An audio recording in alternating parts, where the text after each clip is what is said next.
Hello all, today we are going to discuss about polycystic ovarian syndrome or disease. PCOD is a heterogeneous disease. Heterogeneous அப்படின்னா என்னன்னா it has multiple causes and multiple symptoms. So PCODக்கு multiple symptomsும் multiple causesும் இருக்குன்னு இங்க define பண்றாங்க. And multiple system of endocrinopathy. So as usual PCOD அப்படின்னாவே hormonal based disease is a abnormal hormonal condition தான் நம்ம வந்து PCODன்னு சொல்றோம். In women of reproductive age with the ovarian expression of various metabolic disturbances இருக்கு. And wide spectrum of clinical features. So wide spectrum of clinical featuresனா நம்மளோட appearanceக்கும் நம்மளோட signs and symptomsும் clinical featuresல ஒத்து போகும். So அந்த மாதிரி கேசஸும் PCODs கண்டிஷன்ஸில் நம்ம பார்க்கலாம். such as எந்த மாதிரினா obesity, menstrual abnormalities and hyperandrogenesis. So hyperandrogenesisனா இட்ஸ் மேல் ஹார்மோன்ஸ் வந்து இன்க்ரீஸ்டாக இருக்கும். பார்க்கவே கண்டுபிடிச்சிட்டோம் நம்ம ஒபீஸ்டாக இருக்குமா இல்லையா. menstrual abnormalities நமக்கு தெரியும். hyperandrogenesisனா like facial hair, voice changes. So இதெல்லாம் தெரியும். இதுதான் PCOD நீங்கள் டிஃபைன் பண்ணியிருக்காங்க. நெக்ஸ்ட் இன்சிடென்ட்ஸ் பற்றி பார்க்கலாம். பாஸ்ட் இயர்ஸ்க்கும் கரண்ட் இயர்க்கும் PCOSோட கிராஃப் 5 to 15% ஆஃப் கேசஸ் அதிகமாயிருக்கு due to change in lifestyle and stress. Infertility women கேசஸில் 15 to 20% அவங்களோட காஸ் PCOSஆக இருந்திருக்கு. அதே மாதிரி some women who are affected with serious disease, hypertension, endometrial cancers, type 2 DM இவங்களுக்கெல்லாம் அவங்களோட பாஸ்ட் லைஃப்பில் அவங்க PCOSஐ ஃபேஸ் பண்ணிட்டு வந்திருக்காங்க.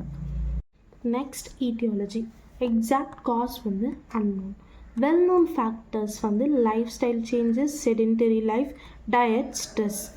ஜெனட்டிக்காக அவங்களுக்கு PCOS டிசீஸ் வருது அப்படின்னா CYP21 ஜீன் மியூட்டேஷன் நம்ம ஐடென்டிஃபை பண்ணோன்னா அவங்களுக்கு ஜெனட்டிக்காக PCOS வருதுன்னு பார்க்கலாம். ஃபேமிலிலாம் பார்த்தோன்னா பரம்பரையாக இன்ஹெரிட்டன்ஸாக இந்த டிசீஸ் அவங்களுக்கு வந்திருக்கலாம். நெக்ஸ்ட் என்விரான்மெண்டல் சேஞ்சஸ்னால அவங்க PCOSஆல் அஃபெக்ட் ஆகிருக்கலாம். Next obesity is a main cause or important cause in PCOS. 50 to 70% of patients of PCOS are affected with obese. Next hormonal changes என்னென்னலாம் PCOS டிசீஸ் அப்போ நடக்கும் அப்படின்னு பார்த்தோன்னா ஈஸ்ட்ரோஜன் லெவல் ரைஸ் ஆகிருக்கும், LH ரைஸ் ஆகிருக்கும், testosterone level increase ஆகிருக்கும், fasting insulin level increase ஆகிருக்கும். Thyroid function test எடுத்தோன்னா அப்நார்மலாக இருக்கும். ஹைப்போதைராய்டிசம்னு நம்ம டிஃபைன் பண்ணலாம். நெக்ஸ்ட் பெத்தாலஜிக்கலாக பார்த்தோன்னா ஓவரீஸ் வந்து என்லார்ஜ்டாக ப்ரெசென்ட்டாக இருக்கும். மல்டிபிள் சிஸ்ட் வந்து அந்த ஓவரீஸில் இருக்கலாம். எவ்வளோ சிஸ்ட்னா 12 or more than that cyst வந்து அந்த ஓவரீஸில் ப்ரெசென்ட்டாக இருக்கலாம். 2 to 9 mm சைஸ் வரலும் அந்த சிஸ்ட் வந்து அதோட சைஸாக இருக்கலாம். ஸோ இது வந்து USG அப்டமன் நம்ம எடுத்தோம், இன்வெஸ்டிகேஷனில் USG அப்டமன் நம்ம எடுத்தோம்னா நெக்லஸ் அப்பியரன்ஸில் அந்த ஓவரீஸ் வந்து ப்ரெசென்ட்டாக இருக்கலாம் அப்படின்னு சொல்கிறாங்க. ஆர் அதர்வைஸ் ஸ்ட்ரிங் ஆஃப் பேர்ல்ஸ்ன்னு அந்த அப்பியரன்ஸை சொல்கிறாங்க. பின்னாடி இமேஜ் அட்டாச் பண்ணுறேன். நம்ம கிளினிக்கல் ஃபீச்சர்ஸ் பார்த்தலாம். இயர்லியராகவே அவங்களுக்கு பியூபர்டியல் ஹேர் ப்ரெசென்ட்டாக இருக்கிறத நம்ம பார்க்கலாம். மெனார்கி அவங்க இயர்லியராகவே அட்டைன் பண்ணிடுவாங்க.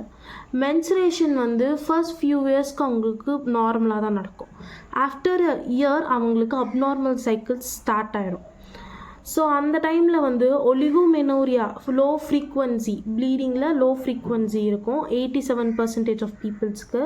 அவங்க or a short period of amenorrhea absence of menstruations வந்து ஒரு 26% ஆஃப் கேசஸில் நடக்கலாம்.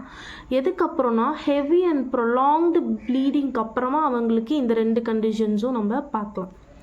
அப்புறம் ரீப்ரொடக்டிவ் ஏஜில் அவங்க இருக்காங்க PCOS கண்டிஷனில் அப்படின்றப்போ அவங்களுக்கு இன்ஃபர்டிலிட்டி வந்து காமனாக இருக்கும்.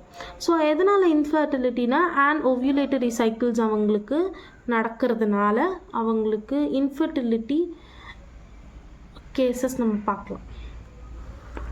இஃப் உமன் அவங்களுக்கு வந்து அவங்க PCOSஆக இருந்து அவங்க வந்து ப்ரெக்னென்சி அட்டைன் பண்ணுறாங்க அப்படின்ற பட்சத்தில் அவங்களுக்கு வந்து கார்போஹைட்ரேட் இன்டாலரன்ஸ் வந்து நடக்கலாம்.